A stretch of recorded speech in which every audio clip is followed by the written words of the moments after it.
Yeah, so I went to a haunted house yesterday. Yeah. Was it Really good. haunted? Was it super spoopy? It was really spoopy. It was a good time. What was the haunted house you went to? Oh, it was the Niles Scream Park in Niles, Michigan. It was a good time. It's Were one, you like it's riding one of the roller coasters? best haunted houses around town. Were you like whenever I see something called a scream park, I always imagine like basically Final Destination, where you're on roller Probably. coasters and they're like doing shit that scares you and thinks you're gonna die on the roller coaster. Well, because they've got multiple attractions. There's like a haunted like maze that you go through, and then there's like two smaller attractions, and then there's the main attraction, which is the haunted house, where they say you have to go through 7 times to see everything because they put you on different paths every time. Cool. Yeah, it's really cool. That sounds fun. Yeah, I'm hoping to go back again sometime before they close, but we'll see. That'd be fun. The path we went on through, it was the major part of it was like a sewer area with a bunch of clowns holding balloons. I don't know if you know what that means, but A couple years ago, I went to a haunted house in Ohio with my friend, and it was at the prison where Shawshank Redemption was filmed. oh, It was super creepy. It was cool. I liked it. they made you crawl through 20 miles of unspeakable filth and poop and shit. Yep. That's exactly what it was. That's what you paid for. Hey, welcome to Tudor I Hardly Know Her, the podcast where we talk about scary things and poop. Scary things and poop. That's accurate. Often at the same time. Well, as long as we have a groom of the stool, it's fine. Topical. Yeah, we've talked about grosser things just talking about the Tudors themselves. I know, like Henry VIII, he's pretty gross. That Man. ulcer. Ugh. Oh, that pussy ulcer. Gross mostly as a human being. Yeah. I mean, physically and I can't think of words. It's really great for a podcast host. That's been happening a lot lately. I just sit there and I'm like, there's a word for this. Welcome yeah. to Drawing a Blank. I'm your host, Garrett Kaser. Joining me today is Emily. Emily, how are you doing today? Emily's good. Emily's very Okay. good. Emily had a busy day at work. Are you drawing a blank? I'm not drawing a blank yet, Okay. but I will Well, that's at been some our show. point. Thank you, everyone. Thanks to our sponsors, Movie Pass, Movie Phone, and 1-800-CALLATT. Thank you. I had to call collect so many times. I never had to. I did because when I was in middle school, this is going to sound a lot worse than it was. When I was in middle school, I was in drama club and I'd stay after, and it would end after like an hour and 15 minutes or so. And then I would not have a ride home because my parents had 5 billion children. And would not notice you missing. yeah, Every day was like Home Alone for you. almost. Where's Emily? I mean, Shit, again? well, that's why my little brother got a cell phone in high school, is because my dad kept forgetting him. Jesus. So I had to call collect a lot from the payphone at Claggett Middle School. Shout out to Claggett. Anyway, Anyway, this there was- podcast is about the Tudors. How you doing, Emily? Emily's doing well. There were a couple Tudor things I wanted to talk about, but I'm drawing a blank. All right. Jeff, how you doing? Oh, hi. Jeff's here Cool. too. Jeff's here too. Hello. Jeff's apparently doing wonderful. Oh, I don't have anything. I'm fine. We're 6 minutes in. So much is going to get cut. We're so exciting today. I'm not that bad. There were some Tudor things I wanted to talk about, and I can't remember. I feel like some of them were things that had popped up on social media lately. First of all, thanks to everybody for being understanding of missing last week. Being an adult sucks. Mm-hmm. Also, we're post Renaissance Fair, where Emily and I were at. Oh, yeah, that was fun. That's where we posted that live video of me eating a turkey leg and a joust. We would have posted more, but guys, it was 86 degrees outside. And super, super humid. I got a sunburn in the middle of And then October. the next day, it was freezing. Yeah. And now it's in the 40s. Stupid could- March weather. It could hypothetically snow tonight, guys. The Renaissance Fair was fun. Next year, I think will be better. Hopefully, it won't be 85 degrees. In October. It was so upsetting. Then there was what else? What other Tudory royal things? Oh, the Duke and Duchess of Sussex are expecting their first baby. I saw that this morning. Prince Harry and Meghan Markle, Why don't you just say that? because that's not their title. That they need to go by their title, Garrett. Yeah, but I didn't know who that was. That's okay. I was gonna add something to that. Oh, did you know that Meghan Markle was in the movie Horrible Bosses? No. Found that out the other day. Fun fact. She was the FedEx girl. Yeah, she was an actress before, wasn't she? Yeah, she was in that show Suits. I really feel like there was something to do with a book. Oh, I finished The Other Boleyn Girl. Okay. So we need to watch the We need- show so as we soon as we need- can. Or yeah. sorry, movie as soon as we can. Two movies, technically. There's a BBC one. That's right. Everyone was quick to tell us that there was a BBC Yeah. version of The Other Boleyn Girl. Yep. Which I did not know. After reading the book, I'm even more... Because I watched The Other Boleyn Girl last summer. After rereading the book, I'm even more baffled by some of the movie choices made. And I'm usually very understanding. I've said this before. I'm very understanding of adaptations needing to be tweaked in order to maximize the dollar, really, is what it comes down to.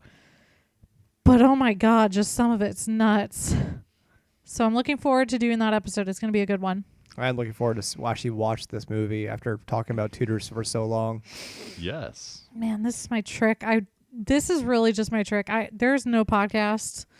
I'm full of shit on all of our pages. It's just me. This is just so I can get Jeff to talk to me about the Tudors. Look at how sneaky I am. I don't think there was anything else. Were there any corrections from 2 weeks ago? Not that I'm aware of. I Did don't believe anybody so. call me out and tell me how wrong I was? I don't think so. So I guess we can just jump right into this week's topic. Are you ready? Yeah, let's do it. Indeed. Are you ready, kids? Aye, aye, Captain. Thank have you, to be. Garrett. Garrett gets the gold star. Okay. Today is not a fan recommended episode.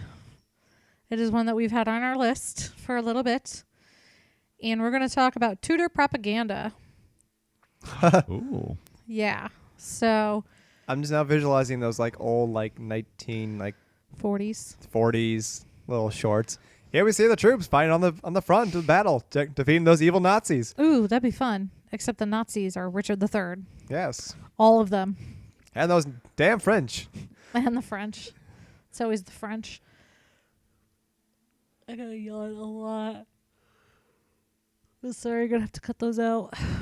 I will not comment on it in Cut the it. future. Okay, are you guys ready? Yes? Yes. Okay.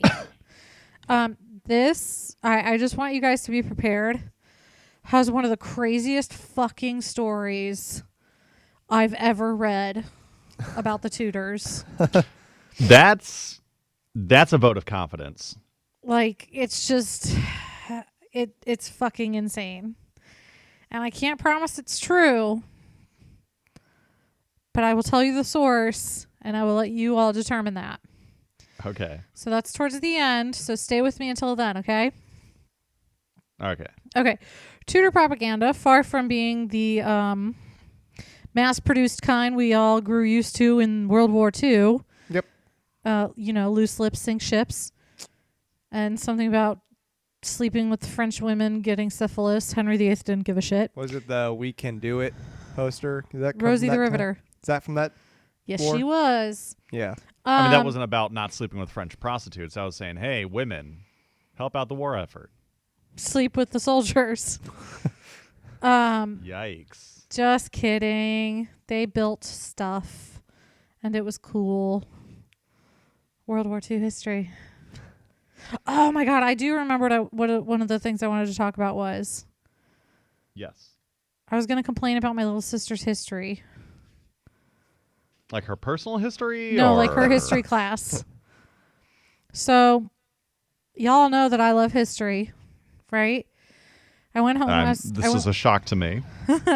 I went home last Sunday, and right before I went home, I was texting my little sister, and I was like, "Hey, how are you?" And she goes, "I'm just in a bad mood today." And I was like, "Can I help?" And she goes, "No, I should be studying for a test, or for my history test." And I said, "Oh, I love history. Do you want some help?" She goes, "Sure." I said, "What's the topic?" She goes, "Post-Civil War."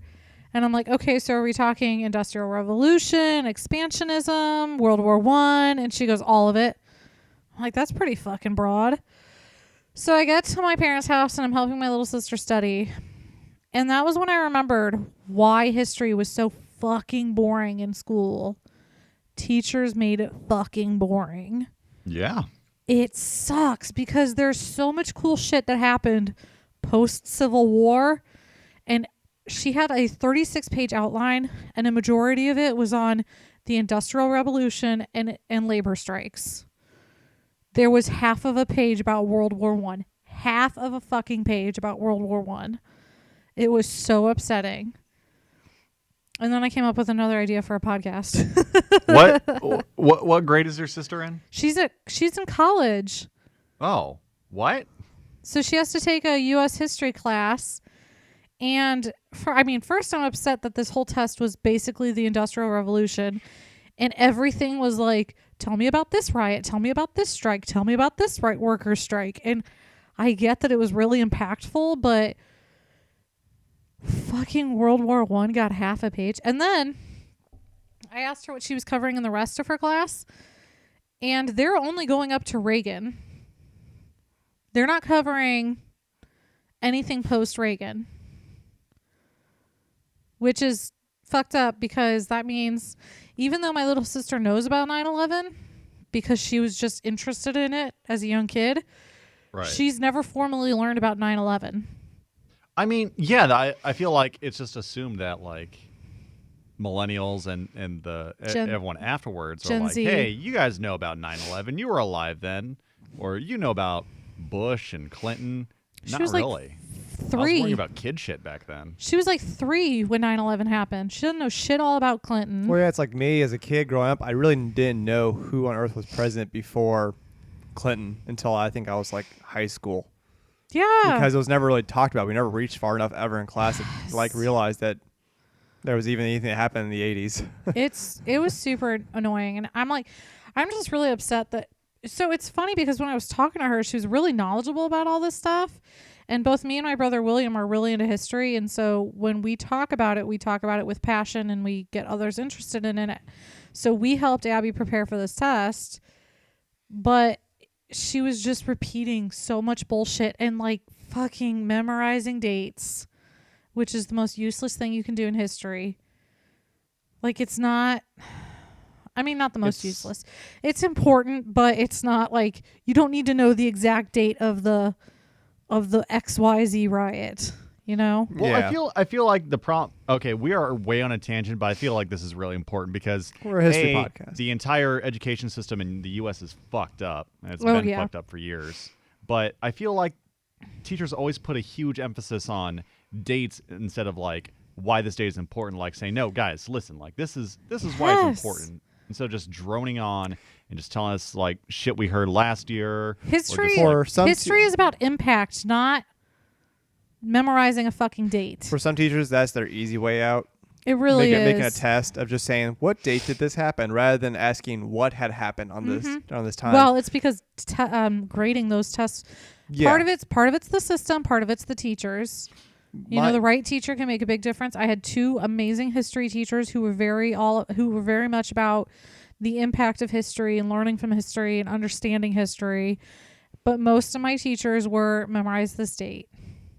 I had two really good history teachers. One in high school, he taught my U.S. history, which he was great because when it came times to like World War II, that was kind of like his passion era. So he really got into it. And the good thing about his is he'd kind of lecture it, and his notes, when you had like your homework, was just a series of vague phrases or words or like a person. Like it'll just show the person's name, and the only thing he said was, write as much information you're able to find about that person and in the book. That is so much more effective than it made you research what each person year was and Ben each thing. Franklin born. Yeah, it was a little bit more interesting. And then my best other history teacher was college, but that's because he was hilarious and made it interesting.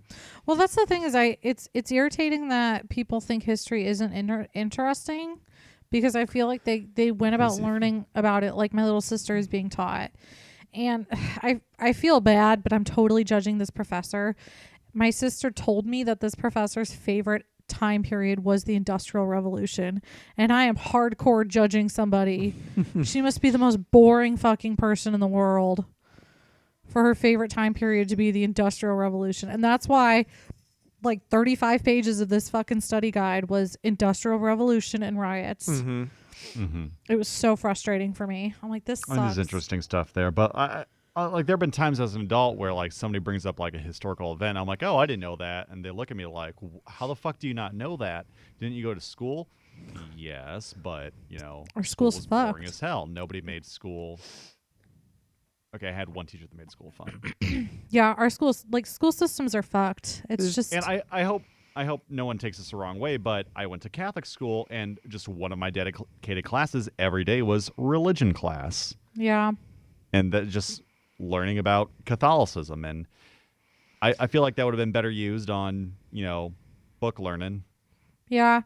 Well, then it's getting worse because people are I think my teacher or my boss, I think she told me that her daughter is in a class that's not history. It's like half history, half political. It's like a little bit history, a little bit of political science, and a little bit sociology or something. So they're not even dedicating full classes to history anymore, which guts me. That's awful. It really sucks. I think history is important. I mean, just because you can see so many. I don't know. It's like, always the old saying, like, those who don't learn from history are doomed to repeat it. Right. And it's funny because Exactly. a lot of what Abby was talking about, like, because if you aren't aware of like what had happened in the past, that helps explain more about why things are turn out the way they do. Look at Japanese internment camps in World War II. We don't talk about that shit. Well, it's like I didn't know that was a thing until Mike Shinoda made a song about it. Seriously? Yeah.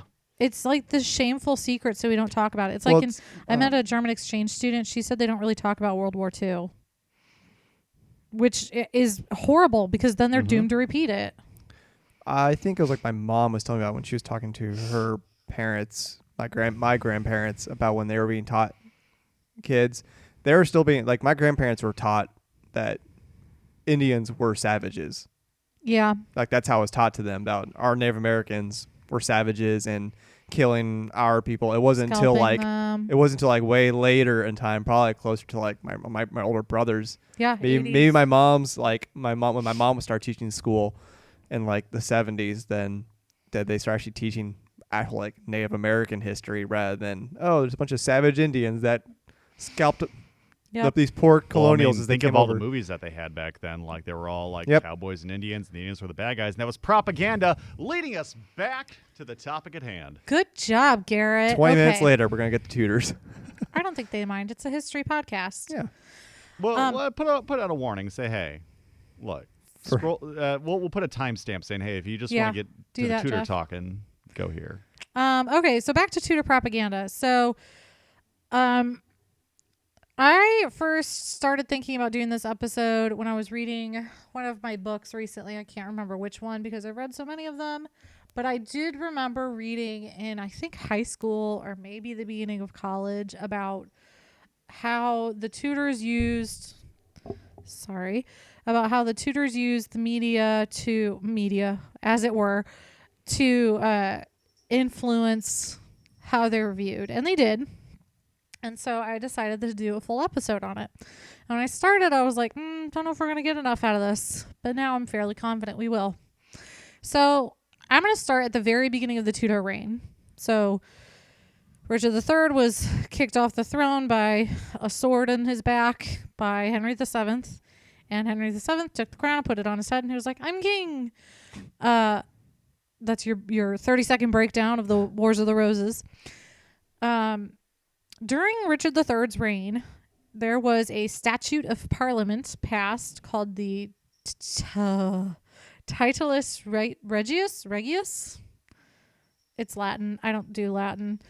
And that was passed in 1484. So that was the one that kind of cleared the way for Richard to become king. In that statute, it was declared that Edward IV had been previously betrothed to somebody, so his marriage to Elizabeth Woodville was invalid, and all of their children were bastards, including Elizabeth of York. So Richard was totally within his rights to become the king. Well, then Henry VII came along, and he was engaged to Elizabeth of York, and he was like, I can't marry an illegitimate girl. So he had the act repealed, which kind of normal. You see that even now in politics. People are going to repeal acts they don't agree with, blah, blah, blah. And then he decided that his wife was going to be labeled too legit to quit. Put that song in right there. No. Yes. All right, Garrett, sing Too Legit to Quit. Too legit to quit.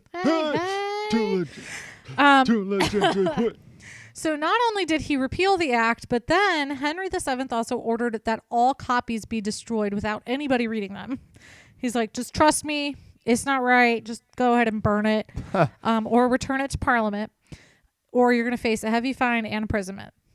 That act was so thoroughly followed that only one copy was ever found. And it was found during the reign of James I, so quite a while after it was repealed. Now, from Henry VII's time of destroying the act up until James I, people still knew that Richard III had claimed a pre-contract made Elizabeth illegitimate. They just didn't really know the details. So discovery of that one copy was very beneficial for history. So go whoever broke the law and provided us that document. Which, once again, just makes me wonder, how much would we know about Anne Boleyn if Henry VIII hadn't gone all shitty ex-boyfriend and destroyed everything that had to do with her? I'm just terribly curious. So, then there was the Wars of the Roses. So, I know we've talked about the Wars of the Roses frequently. It's important to understand that the Wars of the Roses was not a term used during the Wars of the Roses. So the term comes from the Yorks fought under the badge of the White Rose, the Lancasters fought under the badge of the Red Rose. So therefore, it was the Wars of the Roses. Was roses just a common thing, or is it just coincidence that these two had roses? So here's the thing. York did use the White Rose as their emblem amongst many, many, many, many, many others. Oh, so one person's all, hey, look, they have a rose, and they have a rose. No, it's even better than that. Oh, God. York did use the White Rose as their emblem. But the Red Rose for Lancaster wasn't really used during that time. It was kind of there, but it wasn't like an emblem. It was more just some places found it. And there were plenty of other symbols that the men were fighting under. The sun, dragons, falcons, stuff like that. Which it would have been so fucking cool if it had been called the Wars of the Dragons and Falcons. That would have been... The Wars of the Dragon Rose? Yeah, that would have been badass. I was the idea of a rose. Yeah, that sounds like it should be painted on the side of a panel van. Yeah. Wars of the Dragon Roses. So, Rush's new album. The name Wars of the Roses wasn't even common until the 1800s. It was based on a scene from Shakespeare's play Henry VI Part 1. And in that play, there's noblemen and lawyers, and they're like, I'm going to pick a side by plucking this white rose. And the other side was like, I'm going to pick a side by plucking this red rose. So The Bachelor. It was The Bachelor. Yes. But Henry VIII was all about showing his right, or showing he won the crown through right, not conquest, meaning he inherited it and he was the rightful heir. Mm-hmm.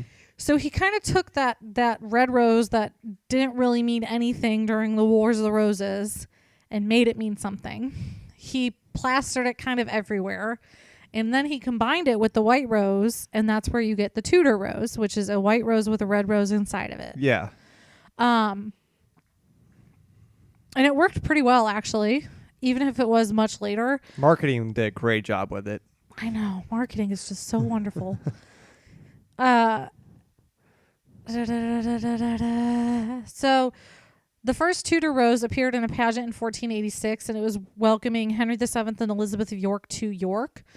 And then in Winchester Cathedral, there was a round table that they repainted with the Tudor rose at its center. It appeared in art, it appeared in architecture, and it even appeared in a couple speeches. So Henry VII was very much like, Tudor rose, put it everywhere. And the name, the Wars of the Roses, kind of evolved throughout the centuries. Like, I think it was first called the Quarrel of the Roses, and then, I don't know.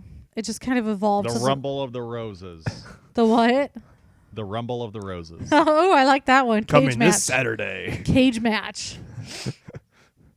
So we don't really know exactly like when the Wars of the Roses was actually like the first coined, essentially. the first time it was called that was in the 1800s off of a book. Oh, okay. I would say So I feel way like after. it would be something more invented in a book or like poetry, because it sounds very poetic. It's and very romantic. poetic. But the rose emblem things were still there. They just weren't there during the time of that war. It was Tudor propaganda to show Henry VII, like, I am this mighty inheritor of the crown. I have every legitimate right to it. I did not win this through conquest. He was very adamant about that. Sorry. Then there was Henry VII's coronation. So you guys know the legend of King Arthur. Yeah. Excalibur, sword Sword in the lake. Yep. Watery tart in a lake. Yep. Yeah. Some moist bent throws a sword at you, does not decree a form of royalty. Exactly. England very much loved the Arthurian legends. Basically, King Arthur was England. Hence Henry VII's eldest son's name. Henry VII kind of created a cultish following of Arthurian legend. Did he have a podcast? He did. Arthur, I hardly know her. Oh my God! Stop. when does anyone know when Arthurian legend started, or when they started getting passed around? It's kind of like, Who knows? yeah, it's like Troy. They don't really know how much is based in fact versus Mythology. mythology. Because, like, Yeah. I mean, William the Conqueror was the first king we really think of, but there were others before, just based on like the way England was broken up. There were lords, and some of them called themselves kings, and there could have very well been an Arthur. I have not done Arthur research, so if any of our listeners know much about it, hop to me via Facebook or Twitter, share your knowledge, and I'll share it the next episode with a call out to you for being awesome. Well, show's over. Bell went off. So Henry VII's coronation, he made sure it was before the first time Parliament convened, because he didn't really want to have to go through Parliament and have them declare him king. He wanted to be like, I'm king, and there's nothing you can do about it because I've been anointed. And anointing kind of you can't say someone's not king if they've been anointed. It's the oil was the proof of God, and so he wanted to show up already anointed. So he made sure his coronation was before Parliament convened. And then his coronation itself was just loaded with references to King Arthur throughout pageants and things they did at dinner. Just Arthur was everywhere. And it definitely created like a cult-like following. It's like the idea of like, I want an Arthur-themed event. I got round tables everywhere. I got a All the I got a tables. Holy Grail replica over here in the corner. I'm imagining like he's like, hey, could you pass me that knife? And someone just pulls out. It's like, hey, put that back. Struggle a little bit. He has a Merlin impersonator walking around. It's basically the Renaissance fair. Yeah. Yeah.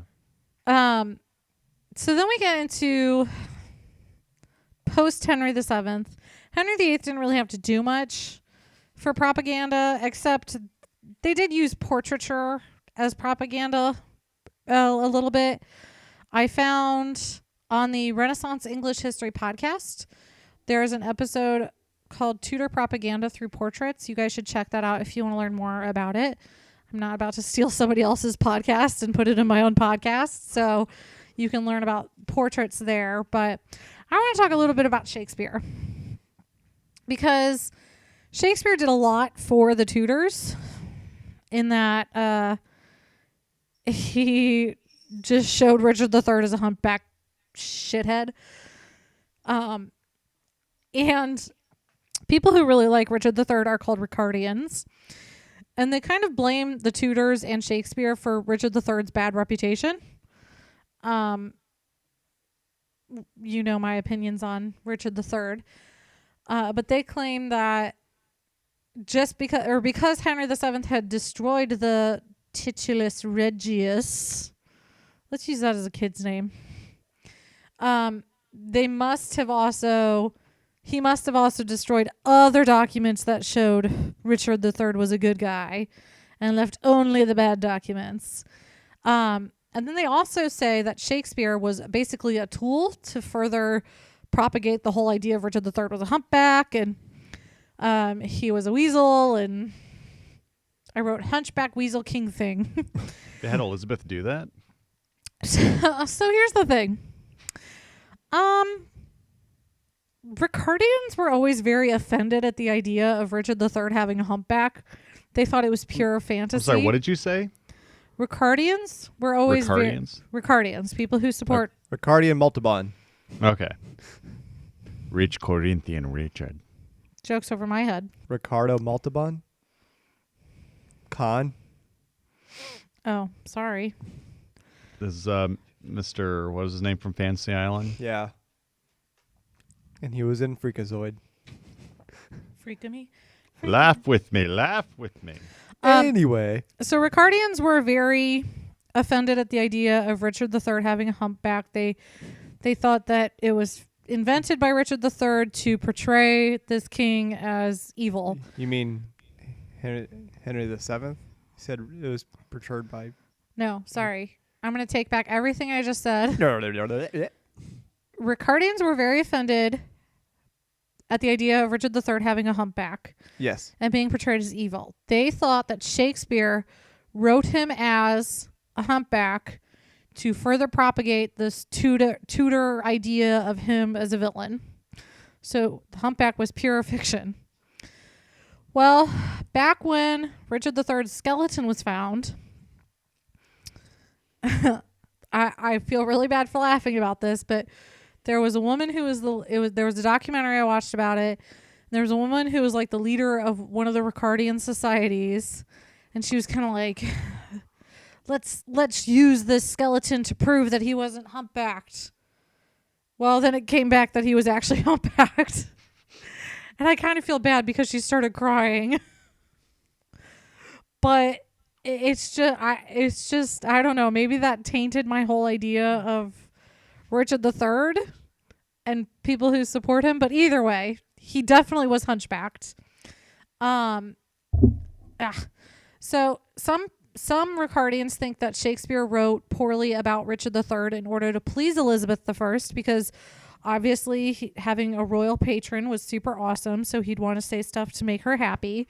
And some people thought that she actually commissioned the work that he did on anything to do with Richard III, showing him as a bad guy, which he had a ton of plays about Henry VI and Henry V and Henry VI. Henry V is irrelevant, but he did have a couple plays about Henry VI, and so Richard III showed up as like this hunchbacked weasel looking fucker. So I kind of laugh at the idea that she was commissioned, or that she had commissioned work to do, or commissioned Shakespeare to write something that talks shit about a guy dead for 100 years at that point. And I would say it wouldn't matter to a queen. But here we are 500 years later still talking about Richard III and whether he was a hunchback and an asshole. So I guess it does matter. All right. I mean, if you had the power to like influence the people with entertainment and like keep them from ever thinking like, oh yeah, being a Ricardian's great. I mean, yeah, just make him a complete fucking joke through entertainment. And that's genius. It kind of is, but I don't think she really commissioned Richard III or Shakespeare to write shit about Richard III. According to one site, Elizabeth tried to stop the play when she was watching it. Her reasoning, which sounds very rational to me, is if somebody's going to talk shit about this guy who was an anointed king and talk about him as hunchbacked and twisted and all that stuff, what's to stop them from doing the same thing to me when I'm dead? Mm-hmm. Right? Mm-hmm. Totally. That makes sense to me. All right. Are you guys ready for the batshit story? Oh my God, yes. Okay. Give me the guano. This is going to be the greatest guano. All right. I found a website. I will tell you at the end what it is. And it's a theory about why Shakespeare disliked Richard III so much and was so not hateful towards him, but definitely portrayed him in a negative light. I'm listening. Besides the fact that Richard III was probably a dick. All right. Are you guys settled in? Yeah. I buckled up. I'm ready to go. All right. Back in the mid-1400s, there was a little boy. He was around 8 years old. His name was Richard. Richard was traveling with a group of men through Stratford-upon-Avon. I'm pretty sure it was Stratford-upon-Avon. There they were traveling, and they decided that they were tired, and or one of them was really drunk and couldn't walk any further. I hope it wasn't the 8-year-old who was drunk. Anyway, they stopped at an inn, and the inn was run by a man named Jeffrin Shakespeare, which is kind of a cool name. I actually don't dislike the name. It's Geffron. I don't hate it. Okay. Jeffrin Shakespeare was the great-granduncle of our Shakespeare, the one everybody knows and loves. Okay, here's where the story starts. Richard the future third, as an 8-year-old child, goes into the inn run by Jeffrin Shakespeare. And apparently poor Jeffrin, at some point in his life, had tried inventing running of the bulls and was horribly disfigured by a bull to the face. He didn't actually try and invent running of the bulls, but he did encounter a bull to the face. As we all know, children are assholes. And so 8-year-old asshole Richard was mocking Jeffrin for having a bull-torn face. Well, Jeffrin was not having it. He's dealt with it his whole life, and he's like, I'm fucking done. I'm not letting some noble little asshole come in here and make fun of me. So Jeffrin was like, GTFO. Well, while he was trying to get Richard the fuck out, Richard continued to be a dick. 8-year-old Richard was still a dick. And he was kind of dancing all around Jeffrin and taunting him. And Jeffrin, in his anger, fell. He tripped. And then a goat rammed Jeffrin in the butt so hard that he went flying into the window of a baker shop like a fucking Looney Tunes episode. Please into the oven. Please say into the oven. Please say into the oven. He was halfway to the oven. His ass was sticking out through the window, and his front half was in the baker shop. Richard apparently decided that he'd had enough. Seeing this poor guy rammed into a window by a goat was satisfying, and they all left. But the Shakespeares never forgot. And they swore revenge upon the little shit. The little dick. If not me, someone else in my family will do it. Avenge so, me. when generations later, Billy, come closer. Let me tell you about the time I got pounded in the ass so hard. Is phrasing I not went a flying thing? through a baker's window. Are you? You really shouldn't be telling me the story, please. so the Shakespeare swore revenge, and when Jeffrin's great grandnephew became a famous author / playwright / poet / really cool guy. / really cool guy, he saw his opportunity and struck and decided to smear Richard III's reputation, which was probably not that great to begin with. And so it was all for revenge. You ain't need help from us. Okay, now actually I have no wanna fucking clue believe if it this was is real. true. I found it on a website called the Double History Blog. And when I looked into the blog, it's a bunch of guys named Jeff, not kidding. A bunch of people named Jeff. And they look into, I think the whole point is they look into like the crazy side of history, which I mean, we're doing the same thing. But I don't know where the guy got this from. So it could be just like this funny fantasy he made up or a story he heard once. His sources included a half-eaten carrot and a tissue. And that's what made me think it was not true. But But- quite amusing. Still kind of amusing. And it's possible that he actually heard the story from some kind of reputable source. Yeah, it could be half true. It could be half true. It could be one of those like stories that are told over and over and over again. Nobody knows if they're true, kind of like Arthur or Troy. So maybe What I want to imagine is that young Richie the Dick, like just comes up upon old man Shakespeare and just starts like relentlessly mocking him. And he's just pissed. And he's like, I fucking hate kids. This kid especially. And like just he's just so vindictive against a kid. He makes sure that his family pays his kid back. I like And that was it. I like that. And then it was embellished with goats and bulls. Just the most petty motherfucker. Jeffrin Shakespeare. Yeah, but could you imagine avenging your great uncle? With the what is it, the 15th century? Yeah. 16th century? Yeah, 15th The century. 15th century equivalent of a diss track. Oh, that would be 16th century. Yeah. Yeah, he basically wrote a diss track. So that is the greatest Tudor discovery I've made so far on this podcast, was that story. Man, if I had a time That's your machine, Tudor fact of the day. if I had a time machine, screw all these other points. I just want to go to see this guy get ran by a goat into a baker's window. Right? Pretty much. That wraps up the Tudor propaganda episode. I always thought about like you, as I hear propaganda, I just think of like the posters, the little Yeah. shorts, vignettes, and whatever from Mm-hmm. 40s. Because back then there weren't really quite posters. 'Cause you always, Yeah, they were.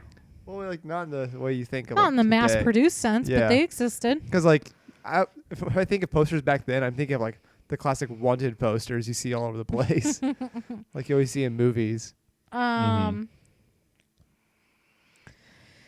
Yeah, I mean, they had posters and they used those things to effect, but they also then used bigger ideas like architecture. So, I think we've probably discussed this before, but I can't remember. How was news spread throughout like villages and like how was it like how Your did anyone get reported what was actually going on in the uncle, world? who was a merchant in London, would hear the news and then he'd tell it to your sister. So it was all just pure like word of mouth of what Yeah. was happening around you. Yeah, they didn't There's have You know what a, happened in town Spain? crier or No. anything. Yeah, they didn't have a news network back then. It was a lot of and that's why there was a lot of confusion about stuff like, hey, are we allowed to take communion?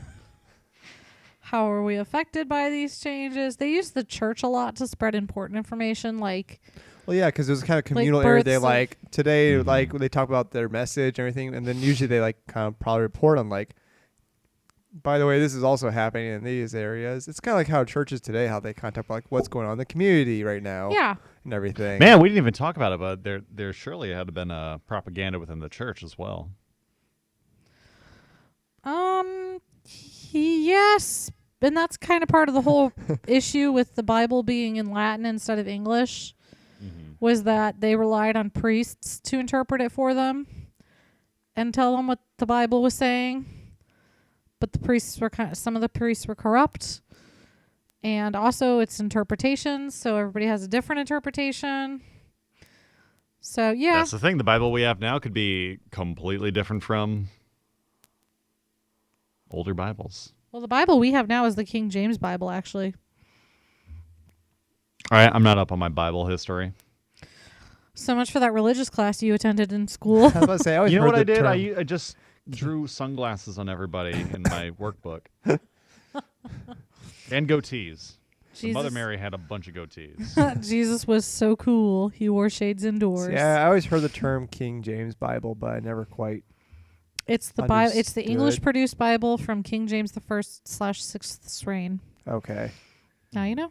now I know. Do do do. Anything else? Nope, that's about all I got. Cool. We're gonna do a spoopy episode soon. Yeah, Oh, really? A Halloween spoopy episode. we'll probably try releasing because we realize Halloween's on a Wednesday this year, correct? So- Oh.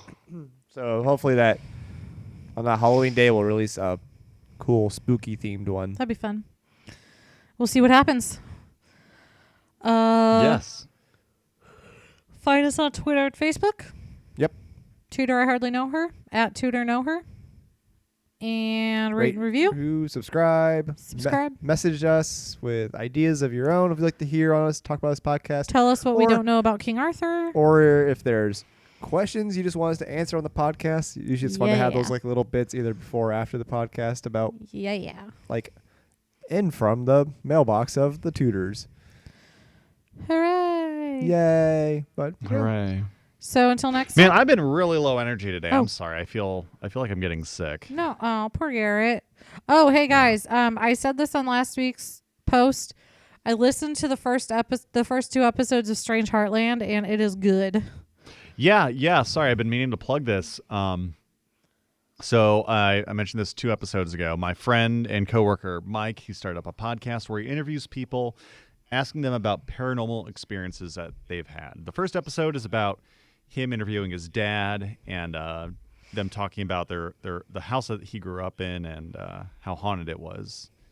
And pretty creepy stuff. The second episode, I'm actually on it. And I talk about a haunted road that I frequented back when I went to school in Ball State.